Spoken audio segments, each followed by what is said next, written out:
welcome to my YouTube channel Informative Spot. Today we will discuss the definition of kth convergent and also the first theorem based on kth convergent. First of all, let's see the definition of kth convergent. Definition क्या है kth convergent की कि हमारे पास जैसे हमने continued fraction की definition की थी उसमें हमने ऐसे लिखा था a0 a1 a2 up to Son an, या फिर आप लिख सकते हो x0 x1 x2 up to Son xn। तो यहाँ पे हमारे पास क्या होगा a0 a1 a2 up to Son an। कोई भी हमारे पास कॉन्टिन्यूड फ्रैक्शन है, अगर हम कोई भी k लेट करते हैं, k क्या होगा हमारा less than equal to n, या तो n के इक्वल होगा और यहाँ फिर लेस देन n होगा और ग्रेटर देन किससे होगा 1 से, ग्रेटर देन इक्वल टू 1 होगा।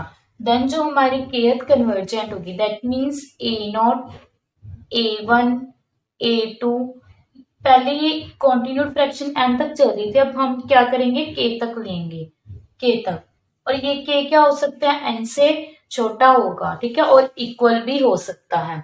तो a0 a1 a2 up to सोन, जो ये कॉन्टिन्यूड फ्रैक्शन आ गई हमारे पास, इसको किससे डिनोट करते हैं हम ck से, और इसे क्या कहते हैं kth कन्वर्जेंट। kth कन्वर्जेंट को कैसे लिखेंगे ck is equal to a0 a1 a2 up to so on, kth है तो यहाँ पे लास्ट टर्म कौन सी आएगी kth टर्म।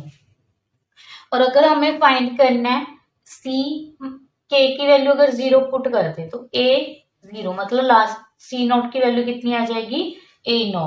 तो ये होती है हमारे पास kth कन्वर्जेंट की डेफिनेशन। और इसे क्या कहते हैं जब c0 is equal to a0 आ जाता है तो उसे कहते हैं जीरो कन्वर्जेंट। सिर्फ kth कन्वर्जेंट की आपको ये डेफिनेशन याद रखनी है। अब हम करते हैं इसके बेस पे एक theorem. Theorem number 1, if pk and qk are defined by p0 is equals to a0, p1 is equals to a1 a0 plus 1, pk is equals to ak pk minus 1 plus pk minus 2। यहाँ पे जो k होगा वो किससे vary करेगा, k greater than equal to 2 and less than equals to n। हमें क्या given किया हुआ है कि हमारे पास pk और qk कोई भी दो वैल्यूज हमें गिवन की हुई हैं। pk की वैल्यू कैसे गिवन की कि इसकी नॉट वैल्यू और वर्स्ट वैल्यू हमें गिवन कर दी। हमें क्या करना है इसकी q0 की वैल्यू और q1 की वैल्यू गिवन कर दी, qk की वैल्यू हमें गिवन कर दी। अब हमें क्या फाइंड करना है कि जो ck मीन्स kth कन्वर्जेंट होगा वो किसके इक्वल होगा pk अपॉन qk के। हमें ये चीज सॉल्व करनी है और ये किससे सॉल्व करेंगे बाय इंडक्शन। सब फर्स्ट ऑफ ऑल जो आपको ये p0 q0 की वैल्यू है वैसे तो थ्योरम में गिवन है, लेकिन अगर आपको कोई भी सम आते हैं प्रैक्टिकल एग्जांपल्स आते हैं तो उसमें आपको p0 और q0 की ये वैल्यूज याद रखनी पड़ेंगी और k को वेरी करके फिर आप कोई भी वैल्यू निकाल सकते हैं pk और qk की। Okay, now let's start the proof. Okay, first of all proof start करने के लिए हम क्या लिखते होते हैं, फर्स्ट स्टेप क्या होता है हमारे 1 के लिए, यहाँ हम 0 और 1 दोनों के लिए चेक करेंगे। ओके, तो सबसे पहले जो c0 की वैल्यू होगी वो कितनी होगी, c0 कितना होगा हमारे पास, जो मैंने आपको बताया था जीरो कन्वर्जेंट अभी डेफिनेशन करवाई थी, तो वो कितनी होती है a0 और इसके नीचे मैं 1 लगा सकती हूँ और ऊपर देखो a0 की वैल्यू कितनी है p0 और 1 की वैल्यू q0। ओके, तो ये ck किसकी फॉर्म में आ गया pk बाई qk की फॉर्म में आ गया जो हमें प्रूव करना था। सिमिलरली c1 के लिए करके देखते हैं।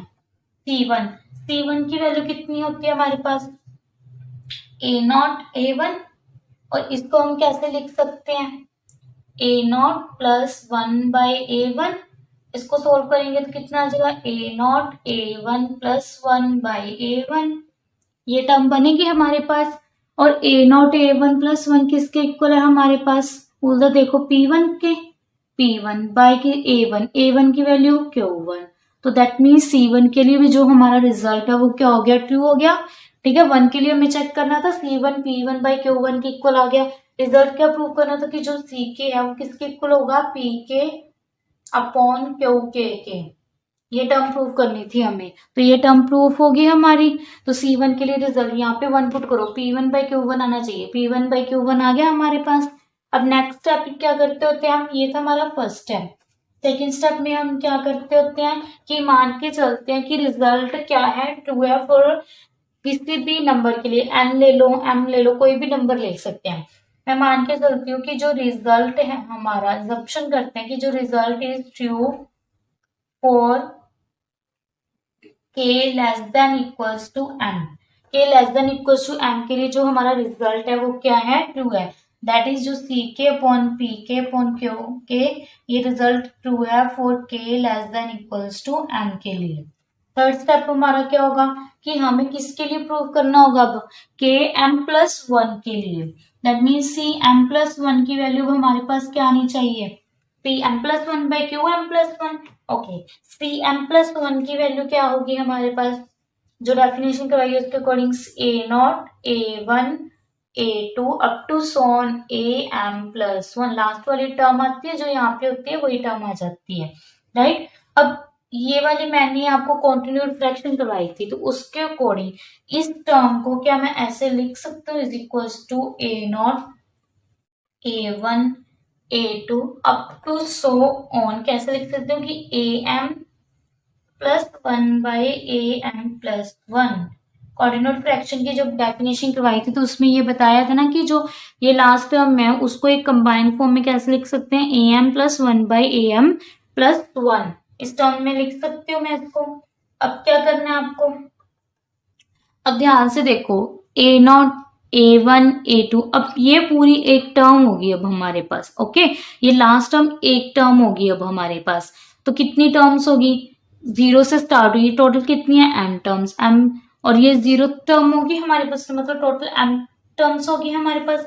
अब ये एम टर्म्स के लिए रिजल्ट ट्रू ही है हमारे पास, तो इसके लिए जब रिजल्ट ट्रू है तो यहाँ पे फॉर्मूला लगा सकते हैं हम, पी के बाई क्यू के वाले होगा, ठीक है। तो इसके लिए जो रिजल्ट ट्रू है अगर हमारे पास, तो इसमें फॉर्मूला कैसे लगेगा हमारे पास, first term that is A K वाली टर्म। तो ए के वाली टर्म कौन सी होती है, जो लास्ट में टर्म होती है, तो लास्ट में टर्म कौन सी हमारे पास, A M plus one by A M plus one. ये टोटल एम टर्म्स होगी ना हमारे पास, तो A one A two up to so on A M plus one by A M plus one.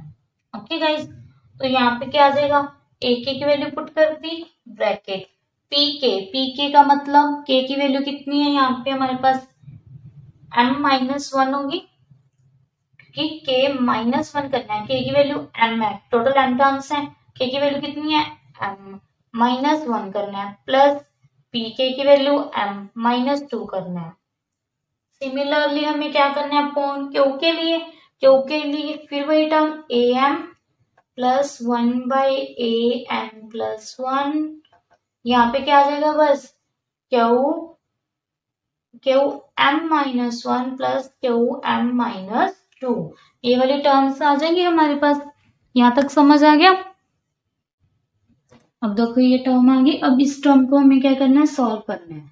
जब हम इस टर्म को सॉल्व करेंगे तो हमारे पास रिजल्ट क्या बनेगा, ए एम प्लस वन से डिवाइड कर दो, ए एम प्लस वन से मल्टीप्लाई कर दो, या ऐसे करो A M plus one by A M plus one कर दो। जब ऊपर ए एम प्लस वन करेंगे और इसका एलसीएम लेंगे तो हमारे पास टर्म क्या बचेगी, इसके साथ भी A M plus one multiply हो जाएगा और एक ए एम प्लस वन इसके साथ, मतलब ए एम प्लस वन क्या आ जाएगा, कॉमन आ जाएगा, A M plus one common, तो क्या बच जाएगा, A M P M minus one plus P M minus two, इन प्लस क्या बच जाएगा, ये वाली टर्म पी एम माइनस, क्योंकि यहाँ से एम प्लस वन और ऊपर मल्टीप्लाई दोनों कैंसिल, तो प्लस कौन सी टर्म बच जाएगी, P M minus one. Similarly नीचे बन जाएगा A M plus one A M Q M minus one plus Q M minus two plus Q M minus one, ये टर्म बच जाएगी हमारे पास। अब देखो जो हमारे पास ए एम प्लस वन बन गया, ठीक है, ए एम प्लस वन लिखा, ए एम प्लस वन। अब अंदर वाली टर्म देखो, A M P M minus one plus P M minus two, यहाँ पे के को एम पुट करो, क्या यही इक्वेशन बन रही है, बन रही है, तो मतलब पी एम की वैल्यू होगी ये हमारे पास, प्लस में क्या है P M minus one. Similarly नीचे ए एम प्लस वन, ये किसकी वैल्यू बन रही है, क्यू में एम पुट करो तो क्यू की वैल्यू, क्यू एम की वैल्यू बन रही है, प्लस क्यू एम माइनस 1। अब ये टोटल वैल्यू am प्लस